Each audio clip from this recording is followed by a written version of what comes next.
I want to take a quote that Comrade Larry Holmes raised in his wonderful article this week. I hope everybody gets the chance to read it. It's called Global Struggle in the Era of Dead-End Capitalism. And Larry alluded to it in his talk, and this is a quote from Karl Marx, on the role of revolutionary labor. And it's a quote: apart from their original purposes, the unions must now learn to act deliberately as organizing centers of the working class in the broad interest of its complete emancipation. They must aid every social and political movement tending in that direction, considering themselves and acting as the champions and representatives of the whole working class, end quote. And when it comes to the labor movement in this country, there unfortunately, but it's only temporary. There are only a few unions that fit that description that Marx was talking about in terms of being organizing centers for the entire working class. And Larry mentioned UE 150, Black Workers for Justice, the International Longshore Warehouse Union Local 10 in the Bay Area, which so many of us work with. And of course, the other one that we have the great honor of having members at our conference today is United Steelworkers Local 8751, the Boston School Bus Drivers Union. And this union, which our party had such a significant role in founding, grew out of the struggle against racism, especially the horrific attacks on Black school children who were being bused to all-white schools in South Boston. The situation in Boston at that time during the early 1970s was very similar to the situation in the Deep South: separate and unequal schools and education. A national march of 25,000 people in Boston on December 14, 1974, brought together people of all nationalities, ages, and political spectrum, uniting under one broad slogan, and that slogan was "Say No to Racism." It was a popular way of expressing the right of self-determination for the Black community. And for a period of time, this mobilization helped to beat back the racists. But as we can see today, these same racist forces have reared their ugly heads once again in an all-out campaign to resegregate the neighborhoods, including the schools. Enter Veolia, a French-based transnational corporation based in over 100 countries, which has a notorious history of union busting, low wages, and privatizing life and death services like water and transportation. Veolia is part of a broad conspiracy on the part of the city government and Boston public schools and the ruling class to really destroy the right to public education, and their first target is the school bus drivers. But as they have witnessed since October 8th, when the workers were illegally locked out, they are messing with the wrong union. They expected this union to abandon their leaders, which has consistently fought for their economic and political rights, but Veolia grossly miscalculated. Unlike the majority of the unions, whose leadership is squarely in the pockets of the Democratic Party with their narrow conservatism, the bus drivers union was born out of the struggle due to its class-conscious revolutionary leadership. This union not only fights for the best wages and benefits, like any union should, but also fights for the political rights of the entire class, whether organized or unorganized, documented or undocumented. This union, which due to the changing character of the working class, is today over 95% Haitian and Cape Verdean, has organized delegations to Haiti to show solidarity with the Haitian people's ongoing struggle for total liberation. They have organized against apartheid South Africa, organized for pride marches. They defend the right of the Palestinians to their homeland. They have mobilized for the March on Wall Street South against the Democratic Convention in Charlotte in 2012. And that's just the tip of the iceberg.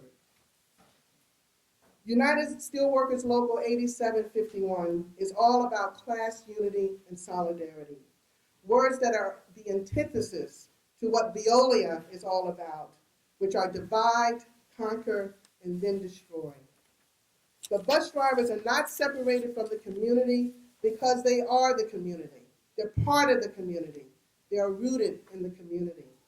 They're rooted in the political movement.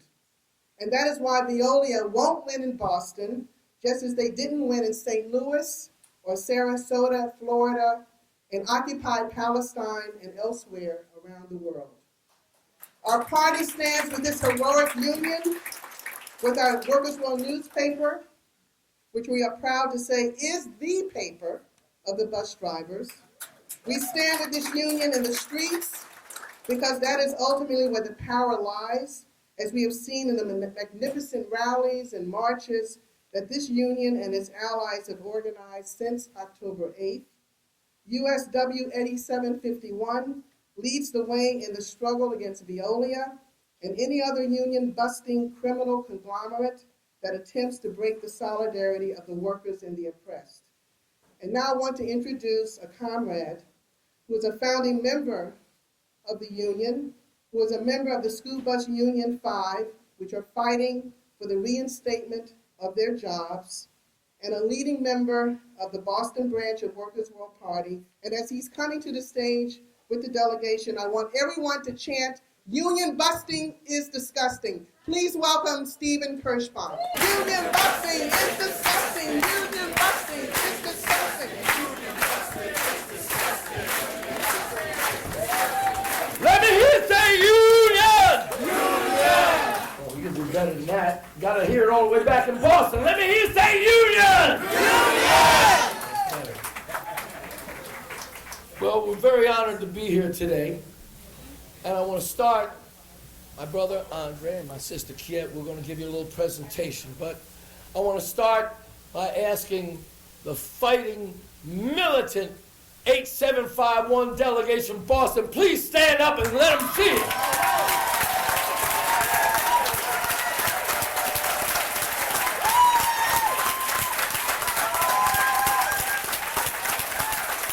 That's what Veolia has to see. And Mayor Menino has to see. Because Boston has been about workers' power, workers' assembly power. So I'd like to first introduce my sister, who has been a fixture and a leader of every single action we have had. You'll see her in some pictures that are out here. Please welcome my good sister, Kiet Baptiste. Good morning, everyone. First and foremost, I would like to thank you for welcoming us here in your home state. We are truly, truly gracious and appreciative of all you guys' hard work and dedication to us. However, the fight is not over. We must continue to fight Veolia all over the world. They act like they are an environment protection. They are not. They are disgusting, and we are tired of them. We are going to kick them out, not only of Boston, but the whole United States. And we will not quit until they are gone and diminished from having any business anywhere. I will continue to fight. Thank you.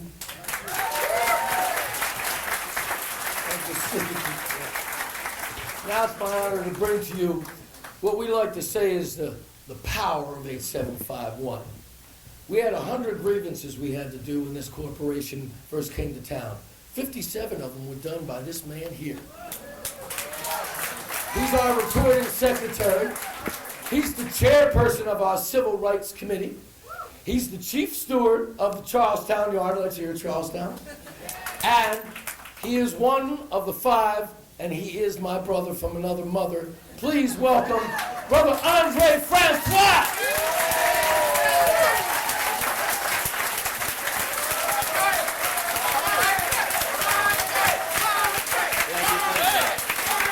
Thank you. Appreciate it.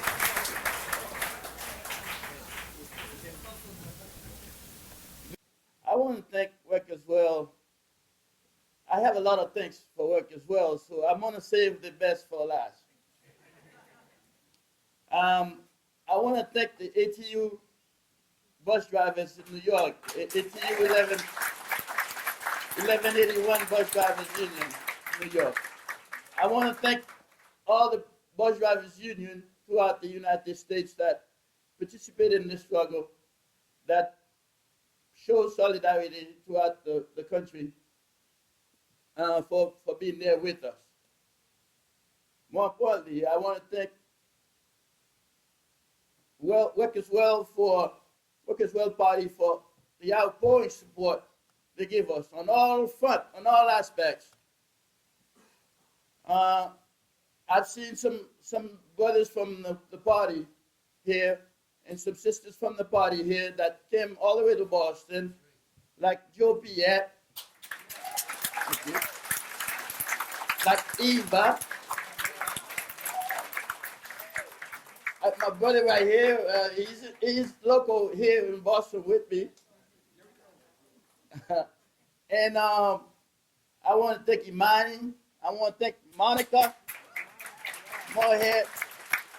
I want to thank Scott.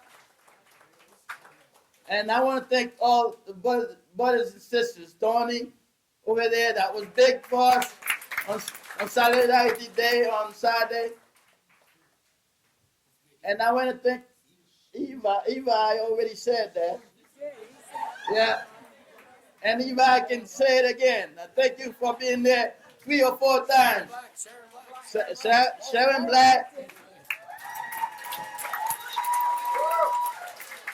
And I want to thank all the rest of the brothers and sisters from the party that's going to continue to come out here to help us out, because it's not finished yet.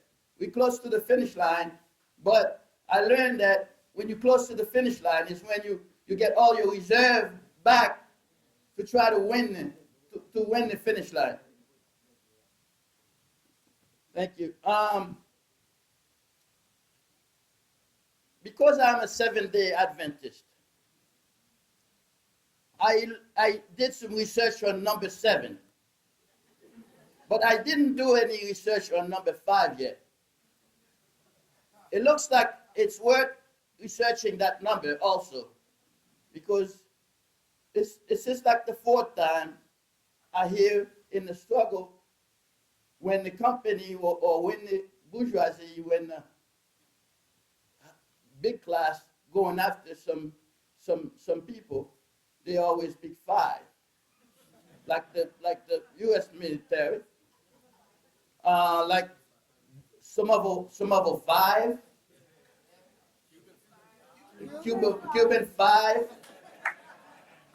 But speaking about Boston School Bus 5, and speaking about Boston School Bus 5, I'm Andre Francois, like my brother Steve says, and I'm the middle of the 5. That tells me I'm well protected. Thank you.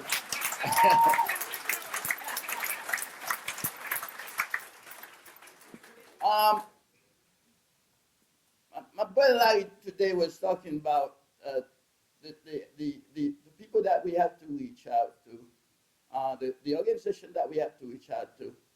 But I'm sitting there thinking, I have some ideas, but I don't know how to put them together. I think in the union movement, especially the big international unions, there's this element of racism still exists in their union. And I was thinking, how are we going to get around this to try to get them to do the right thing? I said, if they say racism is no longer black and white, because there's white racists, there's black racists, there's all types of color racism. If they're saying it's not a black and white thing, racism is colorblind, why is it when all the big unions with majority of whites in it, when they have a struggle of people from AFL-CIO and Greater Boston Labor Councils and those big unions, they come and give their support to those unions. But when it's a union like our union, with 95% of black colored folks and stuff like that, when we have a struggle, we don't see them on the mic or on the stage supporting the people. This we had to do something about.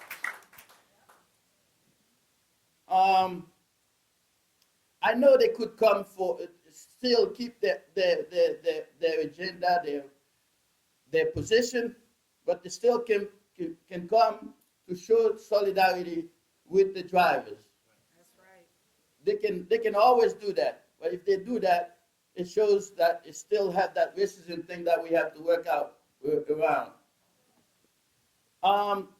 Notice I don't talk about the issue much. I know most of you already aware of the whole thing in global.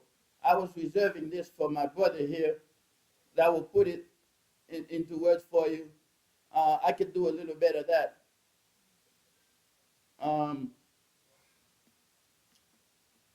But I'll leave it for my brother Steve Kirkbaum to do it. The only thing I'm going to say to you here, I thank you very much. It's just very sincere thanks that I want to put out to you, especially my brother here that is the founder of the union and also a member of Workers' Well Party. Workers' Well Party exemplify for all of us what a Workers' Well Party ought to be about, must be about, because they give us great press, the only press we had for a long time. Go out and help out with everything, and then some more people promise to come down to help.